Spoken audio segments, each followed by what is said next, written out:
So, hey everyone, in today's episode of the Cruise Pioneers podcast, we dive in with Sophie Galvagnon, serial entrepreneur and polar captain. Sophie is the CEO and co-founder of Selar Expeditions, the first Arctic expedition cruise line fueled by nature and founded by a woman. Sophie is a maritime explorer and entrepreneur. She's renowned as the youngest captain decorated with the French Maritime Merit. And with a decade of experience navigating the challenging waters of the Arctic, she has established herself as the first French woman officer on icebreakers, an ice pilot, and captain of different polar expedition ships. Welcome, Sophie, and I'm so excited to celebrate the International Women's Week and have you joining, sharing your voyage and your experiences with our audience. Thank you, Birgit. Thank you for inviting me. I'm excited too and happy to share any type of stories,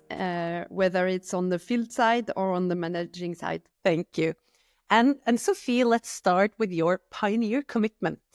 Because in this podcast, we ask all of our guests to introduce, their high-level targets for an emission-free and waste-free cruise industry and building the competitive edge for what we call a future-proof industry. And I'm so excited, to dive in and really explore more about your own personal journey in this. And can you share with us, since, from younger age, what is it that has fueled your own journey that led you through your adventures and gradually establishing Selar? So I'll try to make it short.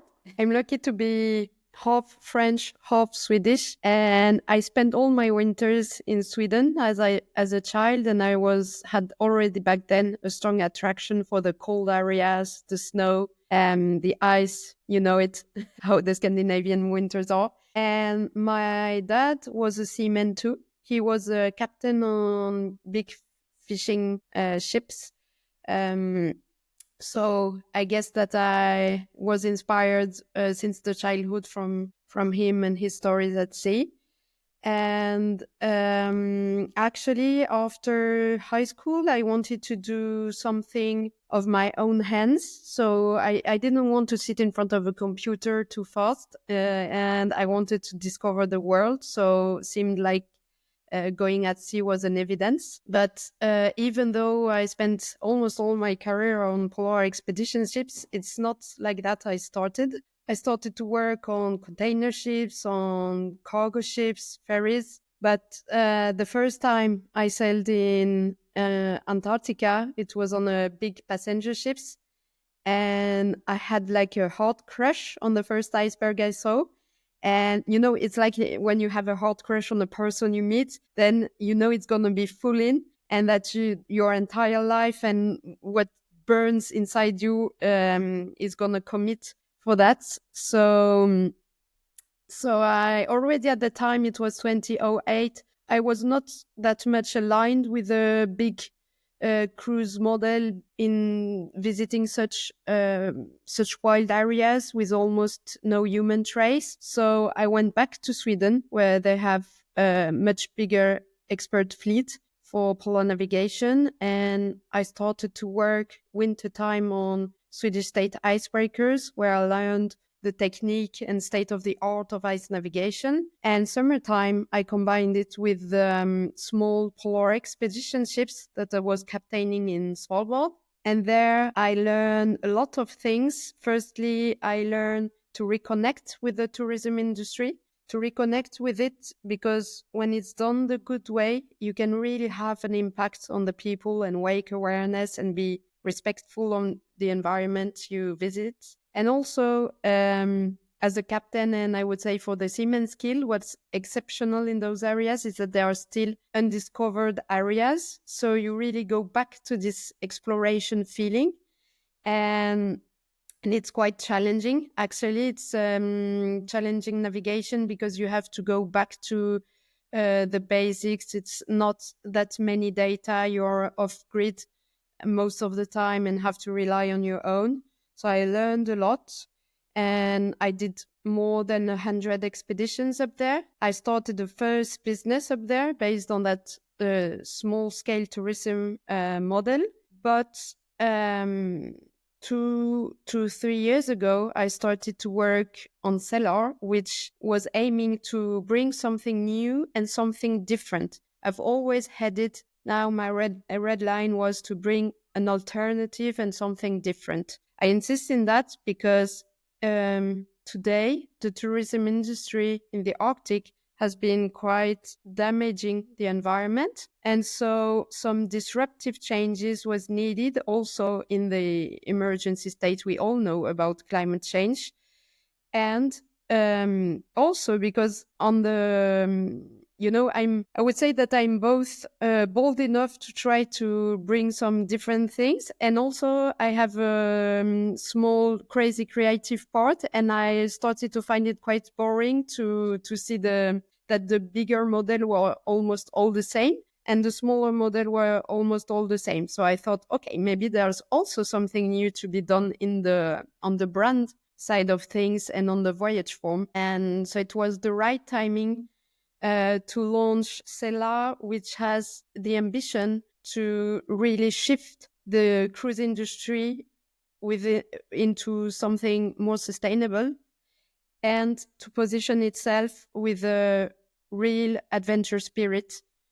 So we can then discuss how we managed to do that in the smaller detail. But yeah, Selar is experiential luxury, small scale, sustainable adventure in the polar areas. That's so exciting. And I mean, on this path, there are so many changes that are maybe easier to test out and experiment with as a smaller operator that can then inspire the big players onwards, which is, I think, a really important pioneering role. And I wonder if you can also tell our audience that are listening and watching in today a little bit more about your the ships and how you are, focused on reducing your own Scope 1 emissions, and which other type of decisions and innovative choices that you have done in the process of establishing now to support positive impact on ocean life. Yeah. So in order to reach our target to bring something new, I thought that we had to rethink everything because having been in the sector for the past decade, you always have some implemented input in your head. So I thought, okay, we have to start from a blank page with this goal of bringing something new and something that makes profitability coping with sustainability. And so one way to sustainability is the ship that should be as close as possible to zero carbon. And that was like an evidence. But to reach that target, you cannot have it disconnected from the way you use the ship. So meaning that we had to rethink the way we cruise, the way we do polar expeditions today. And maybe it was not the good way, or maybe it was. So we took all hypotheses and then we tried to make it cope with a sustainable ship. And we landed on the fact that if you want to reach real zero carbon emission from the supply chain to the output, so meaning being powered by nature, because we are lucky at sea to have both wind and sun, which are fabulous energies, then you have to go small size, because small size means small ship, a light ship, and a small and light ship can be powered by nature. And you can reach that balance. And actually for us, it was also perfect for our positioning in client experience, because what we offer is promises of a lifetime and high-ended experiential luxury. And that goes through intimacy, through exclusivity, and also goes back to small size. So our first series of ship is designed for ships that are 70 meters long only. They have 5 sails of 35 meters. There are rigid sails in aluminium covered with 20,000 feet square meter solar panels. And almost most of the time, this is enough to power the entire ship and transport our 36 passengers and 24 crew.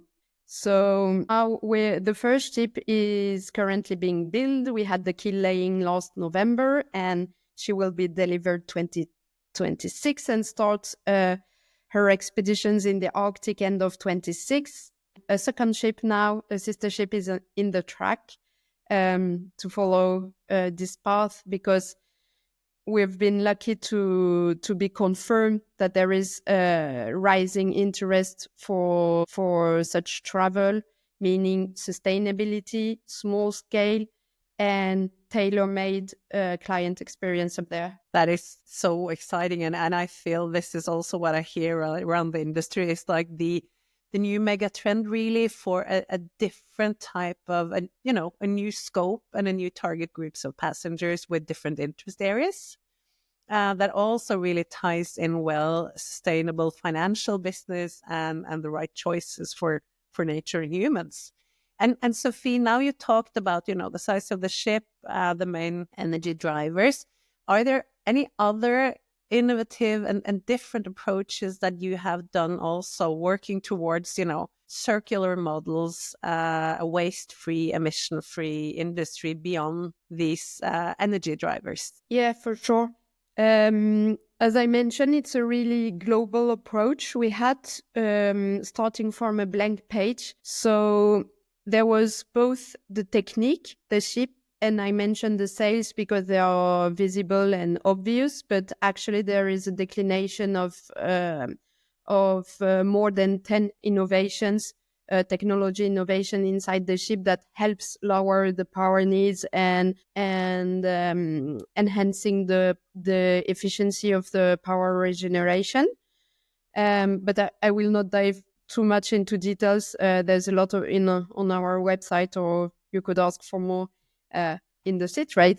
But as you mentioned, it's important to zoom out also, and to think about the impact you have by operating a ship in those environments, so locally, and to give back to the local ecosystem. Because often in those wild areas, you arrive as a ship owner with your ship that is flagged somewhere else, with passengers that comes and go, and not necessarily give back to this ecosystem while they profit of it. So we thought we have to make some balance in it, and that's why we've built some beyond tourism programs, meaning that in the Arctic, what we found useful, or how our ship could help locally, was through research. So we have a science lab on board, and we can host scientists, and we can also help with logistic support for local institutes.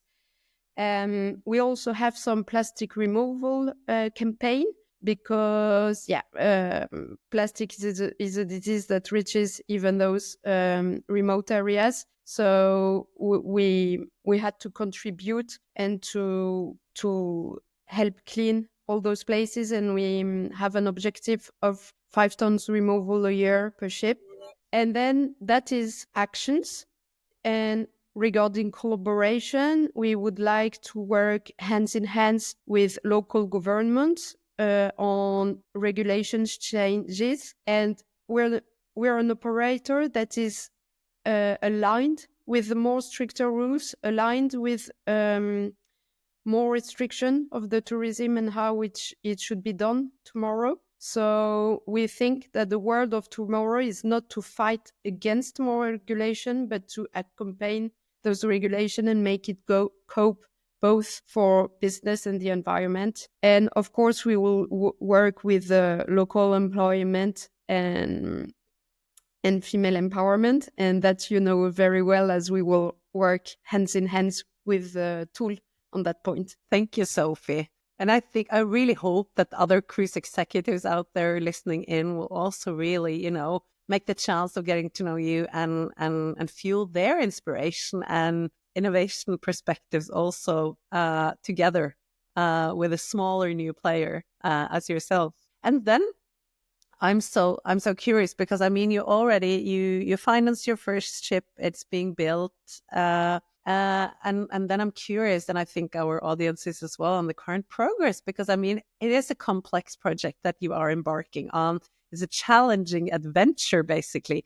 Can you tell us more in depth, like openly, about the status and the plan onwards, and where are you ahead of targets, and where is it that you have met and experienced the most challenging bottlenecks and issues so far? Yeah. So as you mentioned, it's full of challenges, but already as I was a captain at sea, I was allergic to the routine and I was seeking for more challenges. And I see a lot of parallels between being captain and entrepreneur. So I was welcoming those challenges, but for sure, we didn't choose the easy way because our target was to be a ship owner that handled all in-house, meaning that we've developed together with a naval architect the design of this ship that is full of innovation. So it's starting with a non-standard ship, starting from scratch in a really capex intensive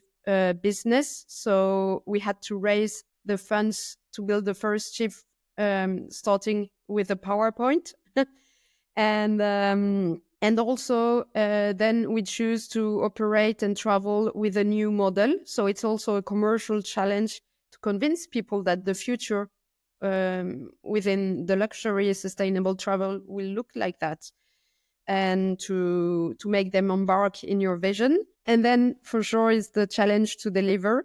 And I would say it took us 3 years to all that. 3 years with my team. I have 2 co-founders that are also serial entrepreneurs. And we were working, 24 hours, 7/7, but we like that. And I would say that the biggest challenges was to race as a new operator in this world where you already have some big companies with established standards and I would say standards of operations, standards of profitability, and standards of ship. So it's always a challenge to convince finances that it can go well another way.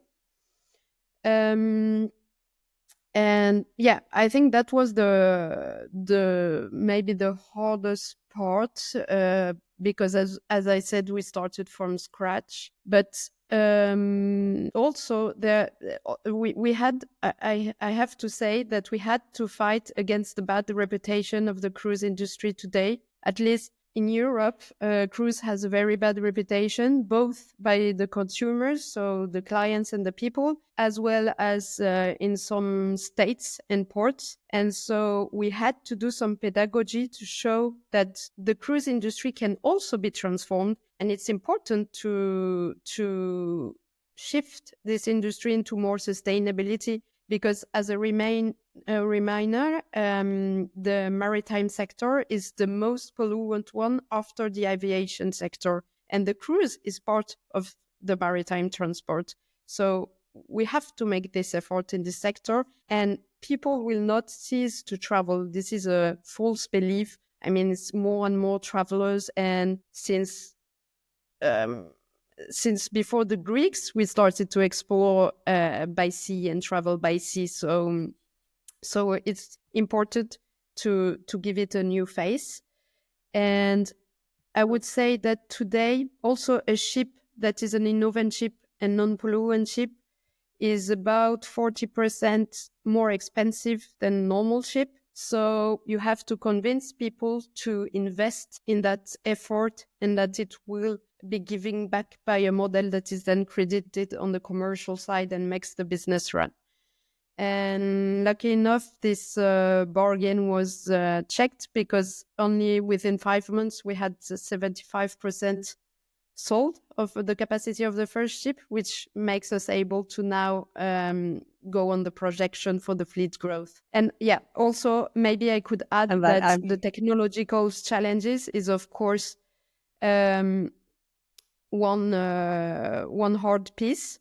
And today I would say the certification chain, when you have technological innovation, is so long and so digs into so many risk assessment and details and so on, that requires a lot of energy to keep on and to be convinced that it's the right way to do it, and then to implement all the changes that are required. And so it's a long road, but on the other hand, it's also securing as a ship owner and operator that all those milestone checks are made on the new technologies, so that you then sail with a safe ship. Oh, it's I think this is going to be a very, very exciting journey to follow close, moving onwards. And I mean, when you are tackling, bottlenecks and different challenges on the way, in this series, we have a lot of focus on what we call the power couple dynamics, where we focus on, how we can enable and match the actors to support each other across the value chain, and where we see that one player's target or challenge is the other actor's business case. And we are, very much eager and aiming to explore where the pioneers of cruise are creating what we call the triple T ripple effects, how we can tap into the low-hanging fruits and existing stakeholders to enable these ocean-friendly solutions for the cruise pioneers to change the industry from the inside. And can you share with us some examples of such interactive partnerships that you, as an entrepreneur, but also as ship owner, how you are building your first ship and establishing partnerships with other innovators? Yeah. So it's a team story when you start to build a shipping company. And as you mentioned, it's important to collaborate on a lot of things. You can not do everything on your own. With this project, with Selar, and in particular with the Innovenship, we had to collaborate and exchange a lot with other innovators. Most of them were engineers. For example, for the sails, we had to exchange a lot with existing technologies and also with the solution that was brought by our naval architect that is now installed about Selar. And this means collaboration on data and analysis on data, but not only. It also means to go and reach out to other ship owners that have installed other technologies and check about their feedback, about how they use the ship with the sails, if it can be compared to our model or not. And I was positively surprised, I would say, by the collaboration that we have, at least in France, in between new ship owners. We collaborate and compete in the way that we exchange a lot, and this exchanges nourishes all our sectors, and we all grow up by sharing. And what I hope now is that we'll be able to extend that collaboration range overseas, because I think that the maritime transport is worldwide. And when you're a small player, and we're starting small, but we hope to lead the way for the small cruise industry tomorrow, you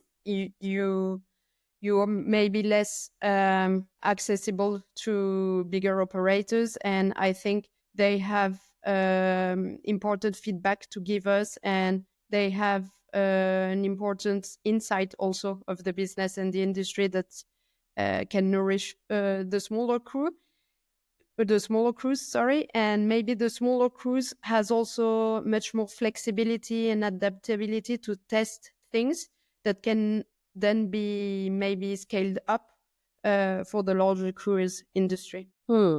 That's a really great perspective, and I think commitment. I think the fueling, like the power of true collaboration. And then I'm very curious to hear about, you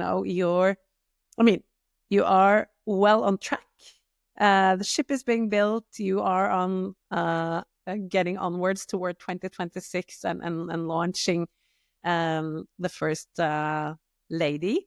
And then I wonder about, your existing unresolved pain points. I would like to hear, which additional area or areas where you have very clear commitments, where you don't, yet have the solution or made the selection, and where you are interested in partnering up with other entrepreneurs in the supply chain to power couple for radical solutions? Yeah. So for sure, we've made some disruptive choices regarding the fitting, technological fitting of the ship, but we've implemented everything keeping in mind that the ship has to be upgraded with the years, because today we are in a world while the technology is going so fast and changing so much. So we think, and we have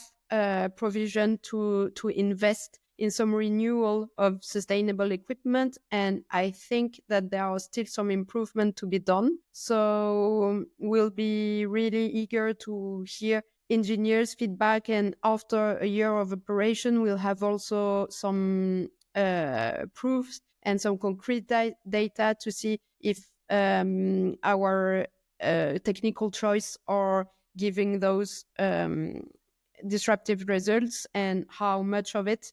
So that will be an interesting part. And how clear we are of things. We are quite conservative on our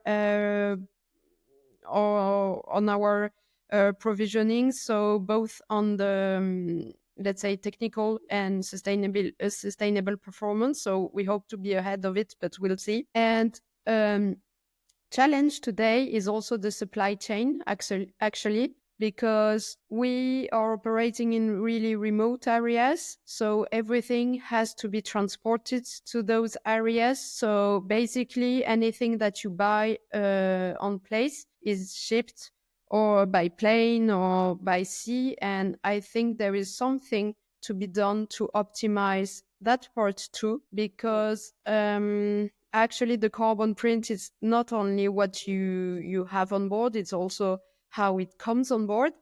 And that being said, also implies how the passengers reach to the ship. And today it's by plane, and that's a pain. I mean, we would like this chain also to change and to be sustainable. So that is a point of work, both on our scope and on the aviation side, I think. And then we are internally putting a lot of energy on training the people, because as we are small scale and tailor-made, human is key for the experience, and human is key for the field knowledge. And today the people are changing, younger generation are changing more and more of jobs, and you have maybe a bit less experience, while in some job titles like the captain, like the expedition leaders we have on board, it's necessarily you have to build up some experience from the field. So that is quite rare to find.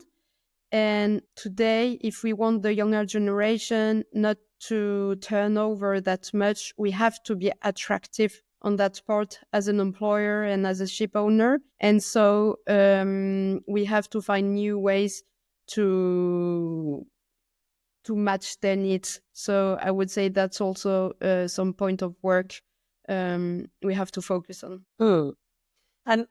And moving onwards, when you get closer to getting into operation, you will also have the opportunity in some cases to allow other entrepreneurs to test solutions with you, if that works. And you will be looking for local suppliers and innovators for the various part of your, local sourcing and activities, I assume. Yeah, exactly. So on the technological side of things, the ship is built to be able to be a lab, so to say, and host and test some equipment while preserving safe operation and handling of the ship with quite, let's say, classical equipment that can be used in any case.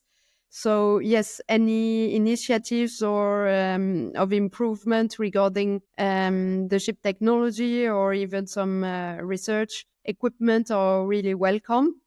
And regarding activities, you're totally right. We want to build it with the locals, hand in hand with field experts, because we think that it would be a mistake to, from the outside, think it's a good idea, but then realize once you're assured that it's not matching the uses, not matching the way people live up there. So we want to have some coherence in everything. And for Selar, it's really important to stay aligned with our values, and one of them is authenticity. So yes, we work hands in hands with locals to build all the client experience. I think that is such an important approach moving onwards. And then I'm curious to hear where you are today and onwards. What kind of specific partners and resources do you need from our global community onwards? How can we in Tool and also us in the sea trade sphere support your journey? So currently our first ship is under building, and our 2025 target is to finance the fleet growth, first with a second sister ship and then with a third one.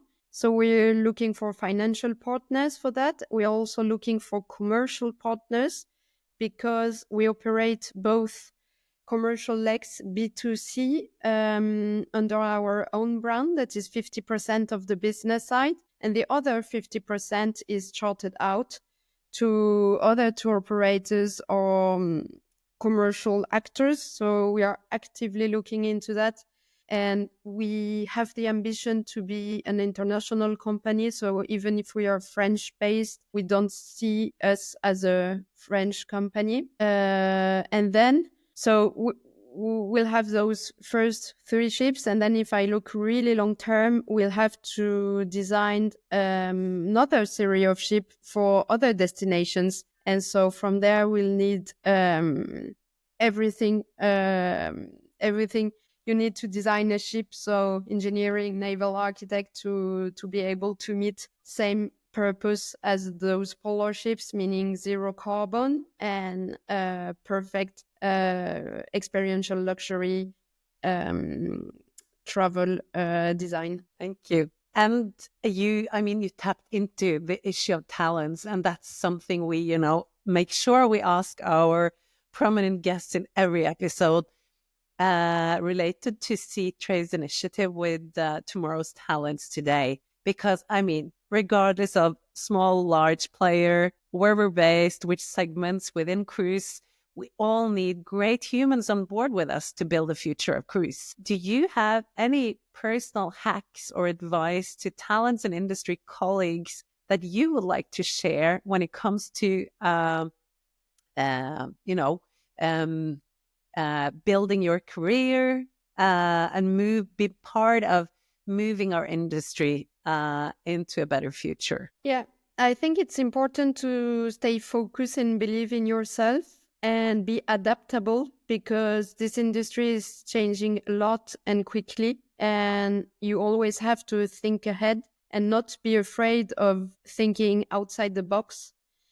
And also, I think that the maritime sector is open to any type of profiles. And personally, when we recruit our team at Selar, we have a special focus on soft skills and also on the logical part, on how people think logically, and if they are capable or not of doing things of their own hands. That's important for us to and then from there, whether you have done great studies or not, we know if we can take you up to other levels. Thank you. And I think that's some really great tips. And are there any, you touched upon it, but are there any specific mindset or skill set that you really, really consider key for talents that are eager to join the cruise pioneer movement? Yeah, I would say adaptability and flexibility. So adaptability both in your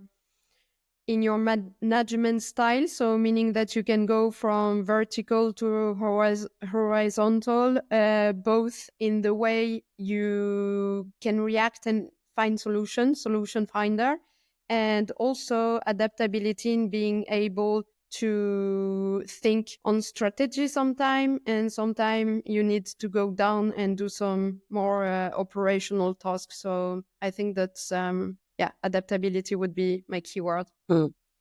And since you're an entrepreneur, do you also have some key hack or advice to other entrepreneurs out there on their journey? Dare to do it and to commit. There's plenty of things to do and plenty of things that needs to be changed. Thank you. And then, we are in the middle of celebrating the International Women's Week and Month Day. And of course, we're both female founders, and we also have an initiative together that we haven't really launched or talked about yet out in the public. And that is related to women, of course, because you mentioned you are going to start general recruitment for key roles towards the end of this year. And we are now preparing and building up what we call a global female crew pool for Selar and for other key pioneers on the tool community. And we have quite a bold ambition for 2 expeditions that we are teaming up together for in 2027. Can you talk about, you are a female founder, you are a female captain. What is your general commitment on crew diversity? And then we can move into what we're aiming for on the tool part of it.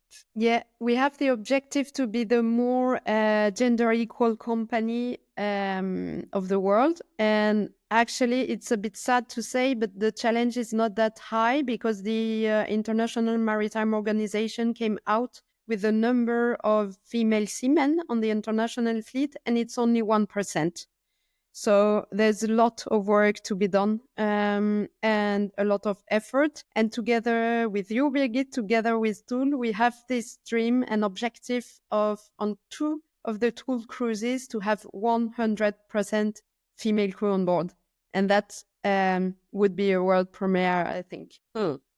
And then we have planned for and set up the initial program for 2 Arctic expeditions with diversity at the core in 2027. We have one end of January 2027 going to the Arctic Frontier Conference, and one where we are moving all the way up to Svalbard in end of May 2027. Both of these expeditions will have their own unique research target, which we connect towards the Explorers Club. And then our ambition is to now spend time recruiting a really amazing global pool of women seafarers and expedition crew together with Selar, so that we can really show a different pioneering story beyond the environmental part of this. And what I think is especially interesting when it comes to the Svalbard Peninsula is, and that might be, not so known to many, but all the way back. Selar is a French company. So it has its financing from France as well. And if we move a century back, 1838 till 1840, there was another French initiative that was the world's first purely environmental scientific expedition, La Recherche Expedition, that was led by French people and financed by the French government up to Svalbard, where it also gave name to what we call the Recherche Fjord. And on board that expedition was actually the first ever woman to be on board an Arctic expedition. Her name was Léonie Donnet. She later wrote about her experiences, and I feel, the path and the adventures and the voyage of Selar and your adventure moving ahead towards 2027 really, it pulls us back to 100-year-old history and setting a new path and difference that is made by the French and with women on board. So I think we have a very exciting journey ahead, and we will be able to follow your and Selar's journey now up close on the tool community during all of this year. I would advise, any women seafarers out there that are keen to, get on board the expedition lifestyle to let us know. And then, Sophie, we will be able to meet you at Seatrade for Seatrade 40th anniversary in Miami in April this year. That is going to be really, really exciting. And I think that it will be great to hear more about your journey there. And I encourage everyone out there who have, resources, connections, etc., that are relevant for Sophie's journey onwards to realize the potentials of Selar, to reach out. And I think also you already opened up your bookings. Yeah. We already opened up our booking, so you can reach out online via WhatsApp, or you can see our expeditions on www.selar.cc. Yeah, thank you. And thank you so much for joining us, Sophie, and for inspiring us. And happy Women's Day and Women's Week to everyone. And stay tuned for the next episode of the Cruise Pioneer podcasts.